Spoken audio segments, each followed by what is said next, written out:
Et Diakaria Namatraoré sont nos envoyés spéciaux à Djalassagou.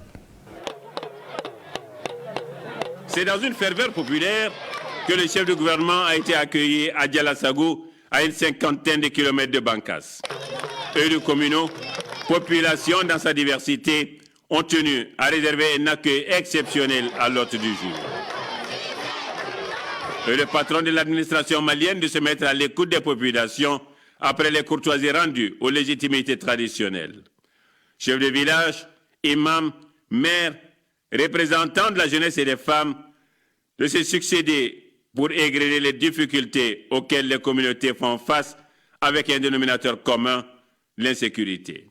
Monsieur le préfet, monsieur le Premier ministre, notre souhait aujourd'hui, c'est de voir notre commune sécurisée, voir nos communes sécurisées, voir au-delà, voir notre cercle sécurisé.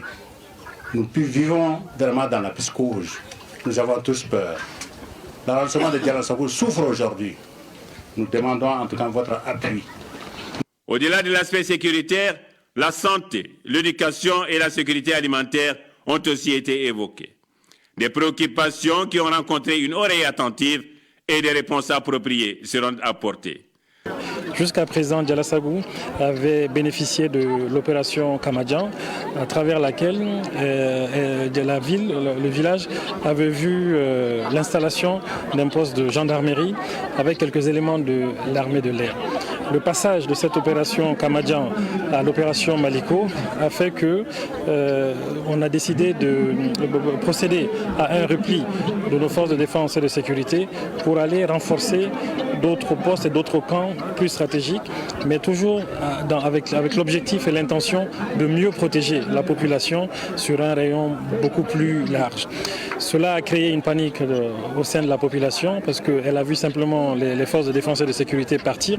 Il était important que nous venions leur expliquer ce qui est en train de se passer et quelles sont les intentions et les objectifs du gouvernement. Ce n'est pas un abandon de la population, non.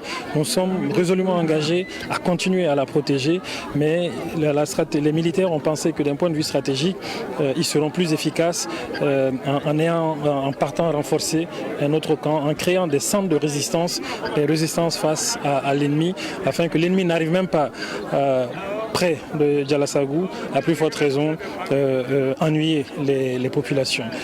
Où il y a d'autres problèmes, autres que la sécurité, ça a été évoqué, ce sont des problèmes d'éducation, ce sont des problèmes de santé, avec le centre de santé communautaire qui n'est pas opérationnel ici, ce sont des problèmes liés au risque d'insécurité alimentaire, et nous les avons enregistrés et nous allons trouver de quoi répondre aux préoccupations de la population, conformément aux vœux, aux souhaits du président de la République.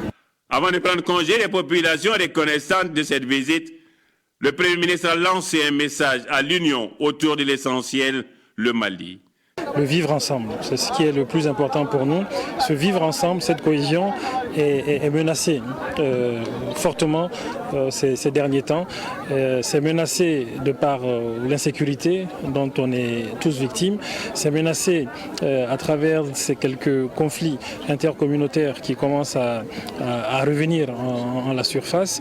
Et il était important que nous venions parler aux populations, aux différentes communautés, pour que ce vivre ensemble puisse revenir dans les meilleurs délais et que nous les rassurions par rapport aux stratégies qui sont celles du gouvernement en ce moment pour aller vers une meilleure protection des populations, de leurs biens et puis de leur environnement.